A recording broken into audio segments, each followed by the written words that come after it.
Welcome. It is the 7 o'clock hour here on News Radio 830 KHVH. It is the Rick Amata program, but as you know, the 7 o'clock hour on Mondays, reserved for the fellas, it is the SHOPO Hour. However, let me just take a brief, slow it down for just a moment. We've had issues out on the roadways. Let's get updated with Danielle. Credit Union. Most certainly is, and I want to thank Danielle very much for that update. And the SHOPO Hour kicks in 7:10 in the morning. Brother Steve, Brother Mark, I wish you both a very, very good morning. Rick, good morning, brother. Always happy and grateful to be here with you and your listeners. Good to see you, Brother Mark. Morning, Rick. Morning, Steve. Happy Monday. Happy, no. Not for Rick. Seventh favorite day, fellas. Seventh favorite. Want to give mad props and shout out to Brother Nick, who's on assignment today. Always, Brother Bobby with us and top of mind. How'd the week go? How about you, Steve? How'd things go for you this week? Week went well. The last couple of weeks for the union has been pretty busy, Rick. You know, the Honolulu chapter needed to mobilize. We had a couple officer-involved shootings. There was kind of a debrief over on Maui related to the Maui wildfires where the officers that were working courageously during that time, there was kind of like a debrief. We wanted to be with them while they went through that debrief. So the union's been pretty busy. Top of mind stuff coming up on a new contract. Obviously, SHOPO is the bargaining union that handles the contract for the 4 county police departments that we have. Our contract is coming up for expiration the end of July. So we're going to start caucusing with that and trying to put the best stuff together for our membership. Awesome. We can dive into a little bit more of that. Sure. In just a bit. Brother Mark, how about you? It was good. You know, another week of retirement, you know. Laying around, doing nothing, going out on my boat, my jet ski. It's like, we're coming up in the elevator. He's like, yeah, I bought being tickets me, again. you know? I'm flying out in a couple of weeks. I'm like, what? Where are you going in a couple weeks? No. April. It's going to be our Vegas thing. Got it. So Got it. Okay. I'm with you. You know. I rode Uber yesterday, and a gentleman knows you both very well, and I will not reveal his name. His name is Mark. But what a great gentleman he was. We ended up talking and retired HPD lieutenant. I know who that is. And he says that he's still going to pay you the $40 you won from him on a football game. That I don't know. That's what he brought up. But he knows you. Maybe someone else. It might be, but it was great to talk with a retired member. That's interesting. How'd that come up, Rick? When you were in the Uber, like, how did that conversation start, if you don't mind me? It was very nice, you know, getting to the course. And then I mentioned he was listening to one of our sister stations, Star 101. Now it's 99.1. And I said, I want to thank you for listening to one of our stations, especially Star, which is one of my favorites because of the music, alternative rock and all that. And I said, because we made the move to K-pop, I was wondering what would happen, and K-pop is incredibly popular. And then he went, ugh. When I pulled into the parking lot, Mark was listening to it. Actually, I pulled alongside him. He was in just a whole other place. I was like, Mark. Yeah. I was wondering, did he dye his hair blonde and wear black and start dancing in the parking lot? His arms were moving around, Rick. Yeah. He was kind of like in his own little zone. Blue stripes in my hair. You know. Oh, perfect then. He's right in it. Yeah. But then he just kind of shook his head that his daughter is a big K-pop fan, and he's exposed to the K-pop phenomenon, I guess. And we had a conversation about that, but just a good guy. And I finally brought it up and said, well, you're retired. I think they could use you now. And he's going, yeah, they tried. But he's retired and living his life and doing very well. So it was a great conversation. And, you know, I know a few guys, and I think I know who this one is, but they do it. They're not doing it for the money. They do it because they like the interaction. They love the conversation and the people that they're driving, you know. And that's what transpired. Yeah. Oh, and then it came up, K-pop, and I host a talk show, and he goes, and then he recognized because he listens. And I just want to give a shout out. It was a great experience. Wow, thanks for sharing, Rick. Good stuff. Good stuff. Okay, if you don't mind, we're going to jump in. I know there's a break coming up, and I'm not going to take it yet. The legalization of marijuana, it's probably going to pass during session. This thing is being fast-tracked. Governor will sign. And the only questions that arise, we've talked about this before, but about the detection of use, obviously in relation to driving, but public intoxication, is that going to be something enforceable? Similarly to alcohol, utilization in public, proximity to schools. Now, I know that's going to be embodied in the bill, should be, but from an enforcement standpoint and your knowledge of what is taking place, what constitutes possession to make it illegal? Is it 1 ounce? Is it, I don't know. That's why I'm just curious if you've been apprised of some of the details in this bill. Well, I don't know what they're proposing, but let's back up to what you said, like public intoxication. There isn't a law per se, public intoxication. That's where we would go with either harassment or disorderly conduct, depending on the manner of which you're acting, right? Okay. In public. But as far as legalizing this stuff, as a citizen, I'm totally against it, because every place I go it's legalized, it's all over the place. People are smoking that crap. It stinks. People are all high walking around. And then here's the other thing. They're driving like that, right? And then, so we have the DRE people, drug recognition experts, that can tell if you're driving under the influence of a type of drug, right? But let's face it, it's another avenue that people could be driving like this, impaired. So I'm totally against it. Is there a blood test that can be taken to indicate levels of THC or other chemicals that rise similarly to alcohol? You were in traffic, right? So you would know. Yeah. So just Rick, just for your listeners, when this was coming up, the union, Bobby had written a letter to the Square building. SHOPO takes the position that we are against, as a labor organization representing police officers statewide.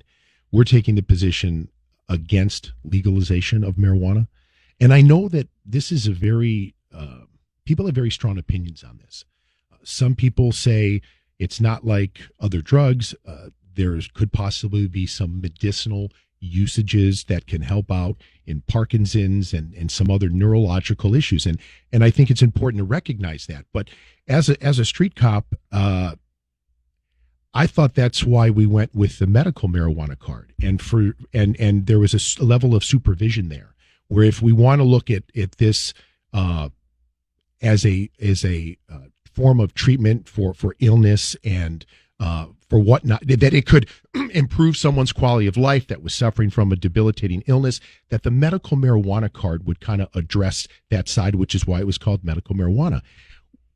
When you legalize marijuana, basically what you're doing is you're treating it then like, hey, like Mark was saying, no problem. And for those of us that live in condos, I'm sure somebody at some point gets a waft of that, no matter how good your filtration system is, whether you're on the balcony, whether it's coming up through the stacks in the bathroom. I really feel that with marijuana, it is just not about personal use. That the odor, as Mark was talking about, it's kind of like somebody smoking a pipe, right, or cigarette. And marijuana is very it's very distinct. You know when you smell it. Yeah. And then you have this argument, right, of is it a gateway drug? And that's been around for years. And a lot of smart people have gone round and round with that, where if younger people or people start using marijuana, could it lead to experimentation of other things, right? So that's all on the table. As far as impairment while you're driving, absolutely, we have seen it. We have officers that are trained drug recognition experts that take advanced roadside impairment courses where they're trained not only to detect the impairment of alcohol, but also possibly the impairment of other narcotics. Mm-hmm. Now, I can't speak to the laundry list of checklists that they go through, but I can tell you we have absolutely stopped motorists that have smoked marijuana and are impaired. And actually, we've had some actually admit that. Now, as far as personal consumption, I want to say if it's under 3 ounces, it's a violation. It's not even criminal. Okay, so personal 3 ounces. Yeah, and don't quote me on that. Okay. But basically, it's being decriminalized. Now, clearly, if you're talking about larger weights amounts, then it's treated like other narcotics, and then you run into just again, I'm not the drug police, but right. Depending on the amounts, then you're being looked at for sale and distribution and this kind of thing. I just wonder, Rick, if this is really what the community wants. And I ask myself, when you talk about legislation that's presented by these legislators, you wonder if the public really knows what's going on. And if the public knew what's going on, which is probably why you discuss it on the show, is that really what we want? Is that really, as a community, we live together here, is that really what we want throughout the state? And again, I want to acknowledge, I have close friends of mine that say medical marijuana is a good thing and it helps with, and they're hospice nurses and they have these patients that they do it. And for medical purposes, fine. And that's why we have that. But to just go ahead and legalize it, Mark makes a great point. Is it going to start permeating? Is it going to be everywhere? What is it going to lead to? And how have other communities, when they've done that, reacted to that? Well, I maintain, first and foremost, it's about money. And that's clearly it. However, the flip side is all our state government has to do is choose an industry, regulate it, and that industry will be out of business. I mean, it's it's some way, shape, or form. Being facetious, but I believe that's exactly what the money. Now, the interesting part, Mark, is that the state attorney general, law enforcement officer in the state, not only signed off, but gave the blueprint of how to pass this bill, answering and negating any legal challenges to language and content. Thoughts? Wow. Well, typical Hawaii. That's all I got to say. It's let's put it this way. It's asinine. Let's leave it at that. So, like I've said before on this show, right? These legislators, when they go drafting these bills and they go to try to draft some laws, they don't come to the police department. They don't go to law enforcement to get feedback. Why don't they come to us, get feedback on any of these bills they're trying to pass? And then they'll have an insight on the other side, but they don't, right? So I'll allude to Mr. Carl Rhodes, right? Mm-hmm. He introduced a bill to take Trump off the next presidential ballot, right? Mm-hmm. But then he said it wasn't about Trump, but that was the reason he did it, right? It was for the future. He even said in a report was specifically, But I'll say it. I said it before. I'll say it again. He's one of the biggest threats to this community that we've ever had because of the power he has of all these asinine bills he's trying to push through, right? So with this bill he's trying to go pass through is, how is it gonna help our homeless problem? How is this bill gonna help get us a new prison? How is it gonna help all the mentally ill on the streets and getting them help? Right? All these problems we have in Hawaii. How is this bill gonna help that? It's not gonna do anything for our community. How about he passes some bills that'll help the community? Simple. And Rick, when we talk about marijuana, if you legalize it, how can we ensure that the product itself is what it appears to be? What if it's laced with something? What if it's not just marijuana? What if it's marijuana with some fentanyl? And what I mean, Rick, it's not how can we regulate what people are actually getting? In Chinatown the other week, we had to administer Narcan, I want to say 5 times in the course of 2 hours. There was a bad batch of something that went out. Oh, for real, Rick. It was one call after another for somebody in cardiac arrest or having some type of overdose issue. Patrol officers, they're administering Narcan. And fortunately, the Narcan was effective. But we just had 5 or 6 episodes a couple weeks ago where patrol officers, we're not talking about medics and doctors and nurses, we're talking street cops are administering Narcan to try to save a life because bad drugs are going around. Now, again, I'm not trying to vilify marijuana, okay? We have it for medical use. But again, our position as SHOPO is we're not okay with the legalization or the recreational use where you can just do it and there's no supervision, there's no system of checks and balances. We think it's going to be a problem. And then, like I said, how do you know what you're getting is actually legit? Oh, someone grew, and how do you know it's not cut with other things that could actually kill you? The argument would be that's exactly the situation when it's not regulated. And ostensibly, state will get in, truth and labor, all what applies to other agricultural products would probably be effectuated. But the fact remains, Mark's point and yours, I live in a condo. If you know what I'm talking about. If this starts flaming, and then there's no recourse. We had a call this past week, I think when Chief was on, a caller talking about marijuana use in his condo. Mm-hmm. He called every authority, nothing they could do. He moved. Didn't want to, had to. And I could envision a lot more of that because I'm not labeling all pot smokers, but when you're so stoned, you don't care about anybody else but yourself. Yeah. And if there's no law, then it's a free-for-all. And that's going to be even more elevate the divisiveness that we already have. You know, I was reading an article regarding the legalization of this, and I think it was New York, where there was more illegal distribution than prior of the legalization. Oh. Even though it was legalized, it happened to be more illegal distribution. So that argument that the government's coming up with, it's a bunch of BS, but we know the government, give something to the government, they'll screw it up, and that's what we're after. And Rick, I'm just trying to wrap my head around, okay, so if this becomes legal, then where's it going to be sold? And how is it going to be marketed to the community? And what are we going to do about the kids, the impressionable kids? I mean, we don't let kids go in to the LA Gas and buy cigarettes and alcohol. I mean, I have a lot of questions as part of this community, as a police officer and as someone that lives in this community. I have a lot of questions about any legislation that's going to make this legal. There you have it. And thank you, fellas. Thank you so much for the focusing on this issue, because it is coming very quickly in this big square building. Bottom of the hour break is going to take place now at 7:28. Let's get started. We'll be back with Brothers Steve and Mark. It is the SHOPO Hour. When you Angie that.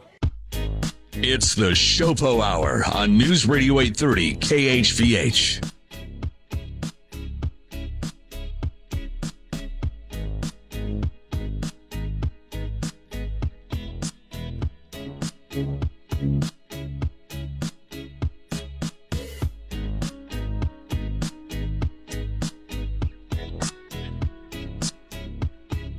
We are back. It's 7:35 in the morning. News Radio 830 KHVH.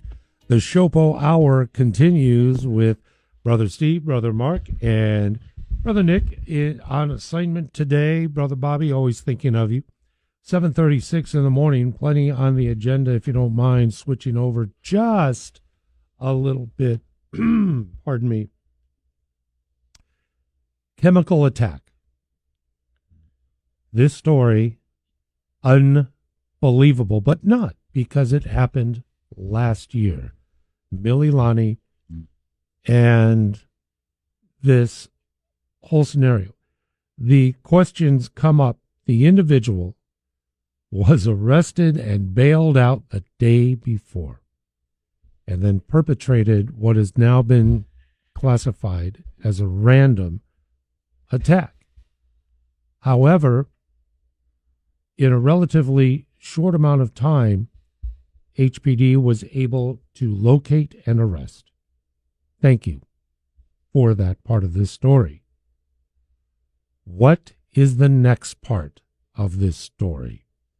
Charges, I believe, attempted murder, other charges as well, the disposition of this individual, and what is next for him. Well, now it's in the hands of the prosecutor and the courts. So, prosecutors, if you're listening, don't make a deal. Hammer this guy. Take him to trial. No deals. Enough already. He was just, like he was saying, like a day or two prior, he was let out on bail. Was he let out on bail, or did the judge let him go? Because a lot of times the judges will just say, release him. So it looked like, I don't know if he had any money, this guy. To me, I think the judge let him go. So, because the reports did say, I can't remember if it's 5,000 or 8,000 bail, 10%, and he's out. Yeah, and that's if the bondsman will take it, right? So, but a lot of times these judges will just let him go, with okay, come back, right? So now it's the prosecutors and the judiciary to do their job. I've always maintained this. HPD always does their job. We catch the bad guys. You could tell by their rap sheets, 10, 20, 30 times arrested. But it's the courts letting them go. Don't blame HPD. We're doing our job. Look, we got this guy a day later, right? We knew who he was. So, about time the courts start doing their job. There's a special place in hell for someone like that. Special place in hell. I've been doing this a while. I've seen a lot of terrible, bad things. I had gotten off my shift, so I was not the supervisor in charge of that scene, but I do know the supervisor that was in charge of that scene. I spoke with him a couple hours after he had to handle that with his officers. What he shared with me was absolutely horrific, okay? And I think the community needs to understand that this 25-year-old girl, her life is never going to be the same.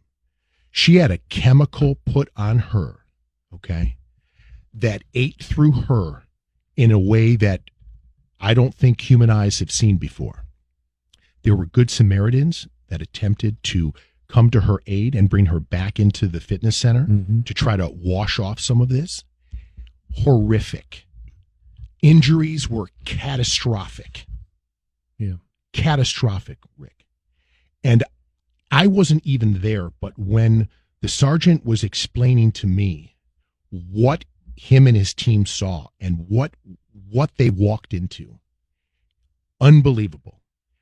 There should be zero compassion for an individual like this. And I'll tell you what, I'll talk as Steve Keel, citizen. This guy is no remorse. This girl got acid put on her face, her neck, half of her body. How do you recover from that? You don't. What if this was your daughter, your sister, your mother? I don't care about his upbringing. I don't care about what boohoo life he had. I don't care if his parents abused him. I don't care about him. You know who I care about? I care about that 25-year-old girl that was savagely and brutally attacked. I don't care about the guy that did it. I don't need to hear about his whys. There's a special place in hell for him. And I hope Steve Alm and his team come together and put together a case that there's no judge in any capacity that thinks this guy should be among us and walking our streets ever again. Unacceptable. Consequences, we've talked about it for bad behavior. Send a message. This guy, if we can't kill him, then you know what? He never comes on our streets to hurt our girls again, ever. And that's pretty strong words from me, Rick. But when I heard what happened to her, it was probably the most gruesome and horrific thing that I have heard anybody go through. Mark? Yeah. Sorry, I didn't mean to. Listen, I mean, we went down a rabbit hole. It came out, but this community needs to understand. I'm not concerned 1 second about why this guy did it or his hard boohoo life or whatever. This guy should never, ever, ever walk in this community again, period. The criminal justice system is going to do its job, and we hope things play out. But to Mark's point, we HPD, phenomenal job. The homicide lieutenant, she was on it, explaining what was going on. Talked about it, answered questions, was as transparent as she could be. Then the team of investigators get involved. They track this guy down. The police did their job, right? Let's come together as a community, support the prosecutor's office, whatever we got to do, and make sure this guy can't do that again. Our system has elected officials, obviously, lawmakers, administrations, etc. We do not have an elected attorney general. We do not have an elected corp counsel. We do not have, obviously, elected judges. There's no real pathway for an individual citizen, aside from expressing, to tactilely affect a change. Now, one would say by extension, Governor, Attorney General, they're together. You have the Senate Confirmation Committee that confirms judges to the bench. So there's bureaucratic morass around us. What about a call for elected judges to put them on a ballot box? Even if we have an anemic voting public, stories like these will motivate and inspire people to get involved and to do so. As of right now, there really is no pathway other than telephone calls, emails, protests, etc. Yeah, I mean, you hit it right on the head. I'm all for it. There should be elected judges. Hold them accountable for what they're dishing out. You know, they'll have a record, right? And, you know, this chemical attack we're talking about, horrific. But there's victims every single day that are going through things that the judicial system is just washing away. It's ridiculous. Stop treating these criminals like a protected class. Enough already. It's ridiculous. Go ahead, Steve. No, I was just going to say, you know, these judges are obviously intelligent individuals. They're not unintelligent individuals. We may not agree with the decisions that they make, but these are intelligent individuals. And if they're intelligent individuals, we could possibly assume that if they had candid conversations with those individuals, like police officers working in law enforcement, and would listen to maybe have a dialogue and conversation about how their decisions impact the community. You know, they're humans just like us, right? They make decisions that might not go over so well.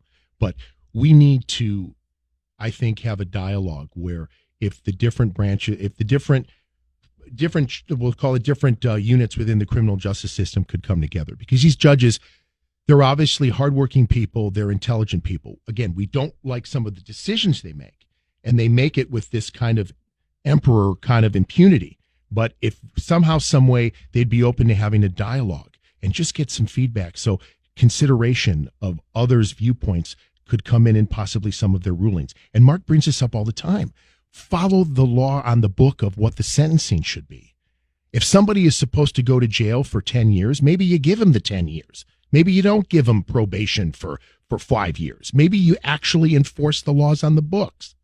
And I'm sure they don't have an easy job. I'm sure it's difficult, and they have a lot of responsibility. But again, how are they held accountable for poor decisions, Rick? And I think that's why you're alluding to the fact that judicial elections could benefit the community, because then the community could say to that judge, hey, judge, we think you've done a good job the last couple of years. We're going to reelect you. Or, you know what? We're not too satisfied with how you ran your court. We're obviously going to look for a change.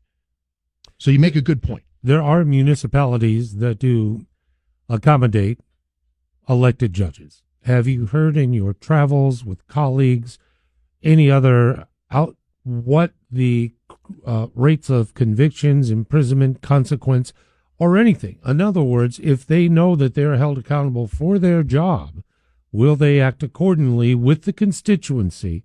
Because you mentioned, I think you used emperor impunity as a phrase. Yep. When you're talking about positions of vast authority, let's face it, you have a God complex and there's ego, and you mentioned intelligence. Well, that's great from a logical step, but it's ideology, it's personal emotion, it's what have you.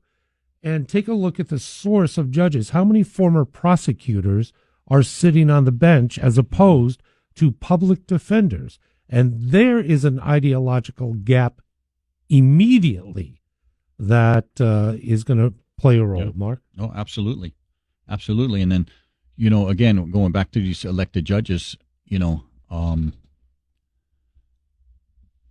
like Steve was saying, if they don't do their job, if they're letting people go, it's going to show on their record, and people are going to vote accordingly.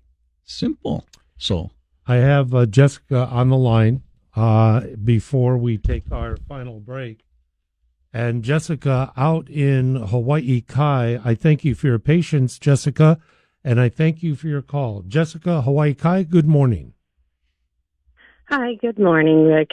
Good morning, Shopo. I just wanted to say that this is my daughter's teacher at Marino School that the acid was thrown on, and she's the sweetest person in the world. We see her every morning. She greets every car that comes up, and if people don't start waking up and voting in the right people, everybody's going to be afraid to walk out of their home.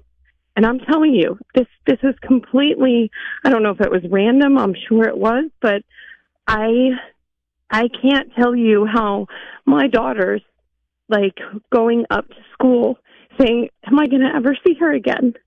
And this was just completely, this person needs to be not only locked up, this person needs to go away forever, because nobody should be afraid to walk out of their home. Nobody should be afraid to go to the store, go to a movie theater, any of that. But we've elected these damn officials that cannot do their job right, and they voted for this. These people keep voting for this, and it's going to crush every single person here. This was our Mandarin teacher, and I cannot tell you that I'm so sorry for getting so emotional, but this is not the way it should be. And people have to wake up. They have to. It could have been their daughter, and it could have been their friend. So please, thank you for your time. I'm sorry about that. No apologies at all. And Jessica, I can tell you, those of us in this studio, we hear you and we feel for you, your family, and especially for this victim, who is a 25-year-old Mandarin language teacher. They've had difficulty trying to locate her family in rural China. I believe they may have, and I hope they're en route to comfort their daughter.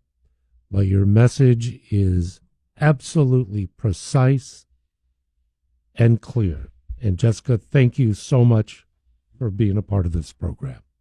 Short break with the SHOPO Hour, and we will return after this.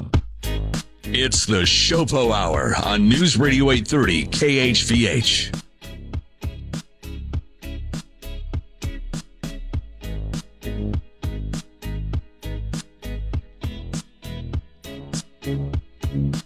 You are dialed in together. It is the SHOPO Hour on News Radio 830 KHVH. Rick Amata, Steve Keogh, Mark Criccio. Hearts out to, of course, Brother Nick, Brother Bobby, and to Jennifer. Thank you very much for your call. It's leaving a great impact, and I believe it has with everyone dialed in. By the way, this is going to be podcast. So if anybody, share the word these segments are going to be posted on our website today. Final thought about judges, Steve, and then we'll move on. No, I was just going to say, Rick, if judges were elected, it would force them to interact with the community. They would have to come out of the darkness, so to speak, interact with the community, hear the feedback, good or bad, and give the community opportunity to share it with them. And they'd be held accountable for their decision. Then that's what's different on the mainland. Judges go out, they ask for the vote, and they're held accountable for how they did things in their courtroom. Do we have any word? I'm going to talk to Jillian in the next segment, but prison funding, has there been even a whisper about funding a new or enlarged prison? I haven't heard. And so that's the key to all of this. The fact the Big Square building for generations has not made a move.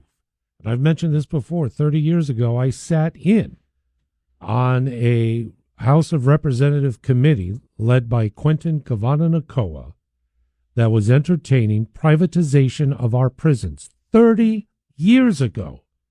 And nothing. We were even under a federal consent decree because of prison overcrowding, and that did not rectify the situation of increased prison space. And there's a comment right there. Are we committed to law enforcement, all aspects? The answer is no. Absolutely not. They're not. No. The prison should have been built 5-10 years ago. And, these elected officials are not doing their job. Simple. Waikiki. There were reports of an individual wielding a knife, approaching all up and down the beach, the playground, threatening, etc. Folks had called 911, again arrested. You mentioned rap sheets. Understand this one. I think it took 3 trees to print the paper of how many arrests of this individual.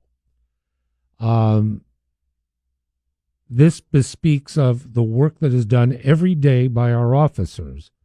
And it sounds like a broken record time, but this is another example of having an individual who is posing a threat, and not being stopped. Stop. I remember 3 strikes, you're out. I thought it was one of the best public safety programs ever. But then it worked, and then, of course, it got dismembered. Yeah. When folks hear this, I just got to ask you guys. Oh, it's got to just piss you off. It's got to be so angering that you're rearresting. I would have a difficult time processing that. That's probably one of the most discouraging things for the beat officers out there, is exactly what you're just talking about. Over and over and over again, we're arresting these same people, and either the prosecutors or the judicial system are just not doing their job. Yeah. So, Rick, the simple answer is yes. But you know what? You know why those cops keep arresting that same offender? Because they realize that if they don't do it, who will? And the professionalism, the dedication to duty. You did this. I'm taking you back in. I can't control if you get bailed out. I can't control if you go to jail. I can't control any of that. What I can control is if you commit a crime on these streets and we have probable cause to arrest you, we're going to do that. And that's what we can do. And temporarily, we can keep people safe. Now, whether he gets out or not, or this individual gets out, we can't control that. But it is absolutely frustrating, Rick. Last part is there was a crisis intervention team, HPD, 36 members. It was in the news cycle. I'm not sure what that entails. Thoughts? Sure. So a couple years ago, we have a program right now called CIT officers, where they receive a week's worth of training into how to respond to those that are in mental health crisis. The type of people that are having just a chaotic event, perhaps, and it gives those officers that wear the uniform more training into how to attempt to de-escalate with that individual, and also make the appropriate appraisals to whether we're calling Queens for a possible psych eval. It just gives us more tools, not in our belt, but upstairs in our brains, of how we can try to help this person and also keep the community safe and ourselves safe. Gotcha. Yeah. That takes us right to the top of the hour. I'm going to turn to the fellas for some thoughts and final things for us. Brother Mark, how about you? Okay, I got a quote for everybody. Okay. This is for the legislators that want to defund and have no bail. And this is for the judges who like to let these guys go. To expect bad men not to do wrong is madness. There you have it. Can't argue with that. Goodness. Brother Steve? Rick, just a big thank you to all your listeners statewide that continually support the men and women that wear the uniform and are on the streets every day trying to keep everybody safe. Appreciate the support. On that note, I want to thank you both very much. Unfortunately, we're going to be off next week, but we'll return 2 weeks from today with a SHOPO Hour. Brothers, all the best.